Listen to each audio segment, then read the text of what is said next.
उत्तराखंड के मदरसों में संस्कृत पढ़ाई जाएगी। मदरसा बोर्ड के अध्यक्ष बोले, राज्य सरकार की अनुमति मिलते ही 400 मदरसों में लागू होगी योजना। उत्तराखंड के मदरसों में जल्द ही संस्कृत पढ़ाई जा सकती है। इसे राज्य के 400 से ज्यादा मदरसों में ऑप्शनल सब्जेक्ट के तौर पर रखा जाएगा।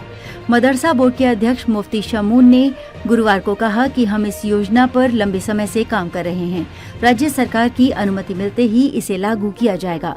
उन्होंने कहा कि मुख्यमंत्री पुष्कर सिंह धामी मदरसा जाने वाले बच्चों को मेन स्ट्रीम से जोड़ना चाहते हैं।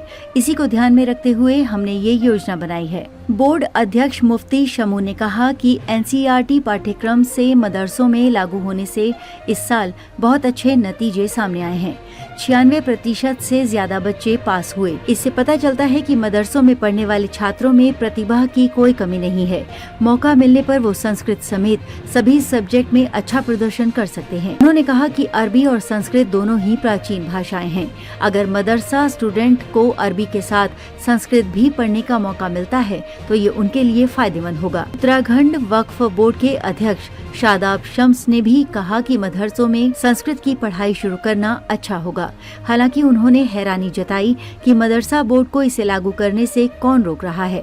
उन्होंने कहा कि मुझे नहीं लगता कि उन्हें इस तरह के किसी काम के लिए राज्य सरकार से मंजूरी मिलने में कोई बाधा आएगी। उन्होंने ये भी कहा कि स्टूडेंट्स के लिए धार्मिक शिक्षा जरूरी है, लेकिन बच्चों को सिर्फ धार्मिक शिक्षा तक सीमित रखना उनके भविष्य के साथ खिलवाड़ करना है।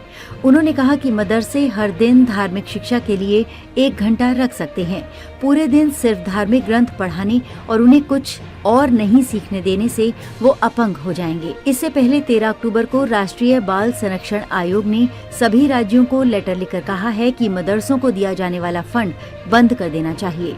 ये राइट टू एजुकेशन नियमों का पालन नहीं करते हैं। आयोग ने आस्था के संरक्षक या अधिकारों के विरोधी बच्चों के संवैधानिक अधिकार बनाम मदरसे नाम से एक रिपोर्ट तैयार करने के बाद ये सुझाव दिया है।